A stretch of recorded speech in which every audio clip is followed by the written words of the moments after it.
লোকেরা এবার পাগলের মতো দৌড়াতে দৌড়াতে আল্লাহর নবী নূহ আলাইহিস সালামের কাছে যেয়ে বলবে, ইয়া নবী আল্লাহ নূহ আনতা আউয়ালুর রাসূলি ফিল আরদ, আপনি জমিনে প্রথম রাসূল। আদম আলাইহিস সালাম নবী ছিলেন, রাসূল ছিলেন না। এই দুনিয়ার বুকে প্রথম রাসূল ছিলেন আল্লাহর নবী নূহ আলাইহিস সালাম।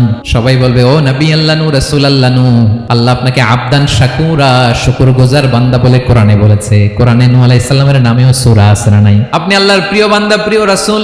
দেখেন আমাদের কি দশা, ঘামতে ঘামতে শেষ। জমিনটা তামার জমিন, সূর্যটা মাথার কাছে, কি করবো আর পারি না। ঘামতে ঘামতে আর কত ঘামবো, কত দাঁড়িয়ে থাকবো। আল্লাহরে যে বলেন বিচার যেন শুরু করে। নূহ আলাইহিস সালাম বলবেন, আমিও পারবো না, আমিও পারবো না। আমি আমার ছেলের জন্য এক কথা বলে ভুল করে ফেলছি।